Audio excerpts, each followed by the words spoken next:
The world's worst international nation, San Marino, have a hilarious way to keep their World Cup dream alive. Meanwhile, Africa's Cape Verde just made history, and I think it might be over for Neymar and the Seleção. This is DMAC Daily. Football loves an underdog story, right? From Greece in 04, Iraq in 07, the miracle of Leicester or Leverkusen, and so many others throughout the beautiful game's history. But San Marino, the world's worst international team qualifying for a World Cup, would categorically be the most preposterous thing to ever happen in this sport. Yet somehow, the 210th ranked minnows still have a mathematical chance of qualifying for the next round, and in truly comical circumstances, they actually need to get battered in order to stay alive. Yes, you heard that right. The only nation whose entire population is smaller than the average Premier League stadium may need to take another seismic L to keep their faint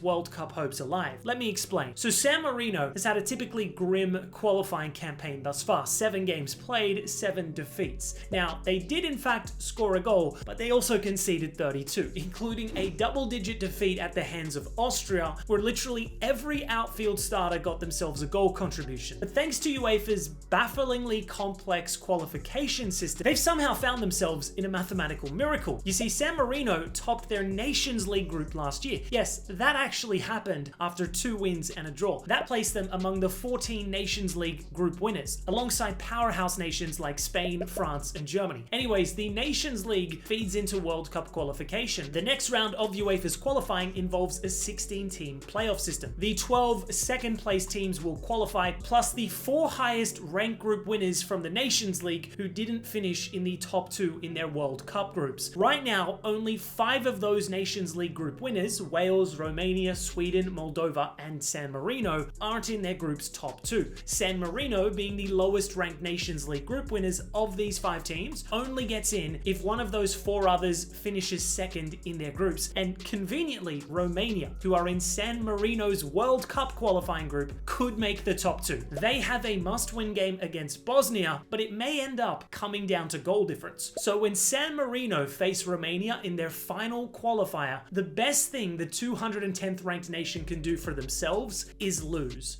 Ideally by a lot. Something they have a track record of being very good at. Now, technically FIFA prohibits teams from deliberately losing, but in the case of San Marino, how are you going to prove this? They get smashed pretty much every game. So the team that spent decades being football's ultimate punching bag could end up being rewarded, not for winning, but for losing spectacularly. A poetic storyline. Elsewhere in Europe, and Sweden are down bad right now. Their latest blow, a 1-0 defeat at home to Kosovo. That's 3 straight L's without scoring a single goal. This nation has 360 million euros worth of attacking firepower. Jon Dahl Tomasson has to resign ASAP because he's completely out of his depth. A lot of media outlets have been reporting that Sweden's World Cup chances are effectively over, but may I remind you, they finished top of their Nations League group, so they've still got a lifeline in that sense, but this team is still performing to such an alarming degree. Like, this was supposed to be a potential golden generation worth of talent, but due to either the manager's incompetence or their total lack of chemistry, everything has gone wrong. A huge result for Kosovo though. I can't envision them overtaking Switzerland in the final 2 group games, but a playoff spot now appears likely. They've never been to a major tournament, so I'm rooting for them. In Group A, Germany secured a vital win away at Northern Ireland thanks to a Walter Mata header, but Slovakia's win at home to Luxembourg means that only a marginal goal difference separates the 2 nations. In Group D, Mateta bagged a goal in his first start for France, but it wasn't enough as they stumbled away at Iceland, giving Ukraine a slight chance of taking top spot as they won at home to Azerbaijan. And in Group J, Belgium climbed back into top spot with a big win on the road to Wales, KDB delivering from the penalty spot twice, although the highlight of this match wasn't from any footballer, but rather the pitch-invading rat. Wales remain in 3rd, but with North Macedonia dropping points at home to Kazakhstan, there is still everything to play for in that group.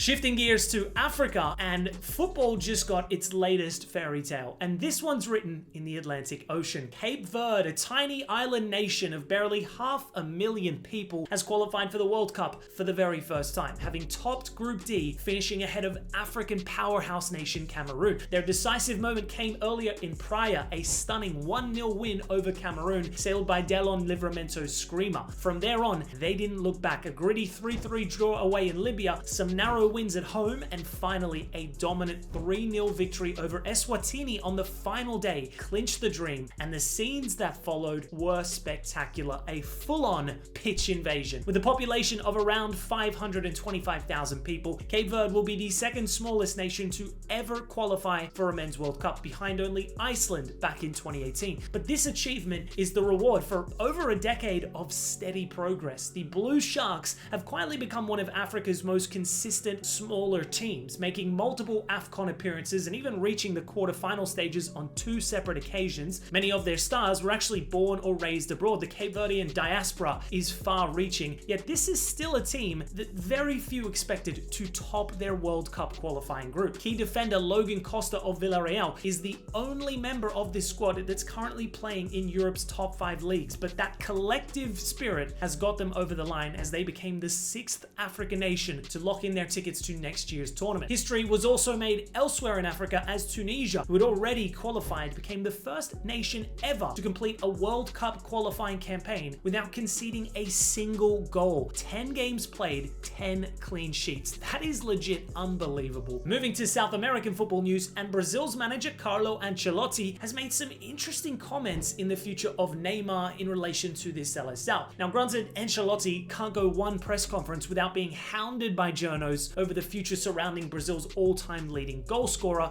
particularly seeing as though he is now plying his trade back at Santos. So when the Italian was asked most recently about Neymar, he stated, "Neymar can play at his highest level in this team without any problems when he is in good physical condition. He has the quality to play not only in Brazil, but in any team in the world because of his talent." That second sentence says everything. When he is in good physical condition. Because to anyone who has been following Neymar's career, they'll be acutely aware that he hasn't been in good physical condition for many years now. Prior to his tenure at Santos, Neymar hadn't played 5 full consecutive games from 2017 all the way to 2023. Sure, he then had a decent run of matches upon his return to Brazil, but Neymar's athleticism and overall physicality is nowhere near its former level. All the while, he has succumbed to a further 2 hamstring blows at his boyhood club. Now at 33, do I expect him to recover the tremendous pace he once possessed? Obviously not. That's just part of the aging process, but it's the overall sluggishness and inability to stay match fit that genuinely concerns me. He came back to Santos to get healthy and then dominate the Brasileiro Serie A. That has not transpired. I'd argue Coutinho has been more influential since returning than Neymar. So to suggest he should be anywhere near the national team is kind of wild. And don't get me wrong, this isn't the greatest iteration of the Seleção, but if you look at the personnel Ancelotti has been entrusting, they are all below the age of 30, all physically in top condition and full of pace, bar maybe Paqueta. As genius of a footballer as Neymar is, I cannot envision Brazil incorporating him into their future plans. He's reportedly ruled out of action with Santos for the remainder of the season. So unless he has the preseason of his life and comes back an absolute world beater for Santos, I don't think Neymar will be lighting up the 2026 World Cup. His physical deterioration reminds me a lot in a way to Hazard's fall from grace. Like, it hasn't been a gradual decline. This is a generational talent who in his early 30s could no longer cope with the physical demands of this sport. I'd love for Neymar to prove me wrong and make an emphatic comeback, but all logical reasoning is telling me otherwise. So I think Ancelotti is being respectful with his words, but has no actual intention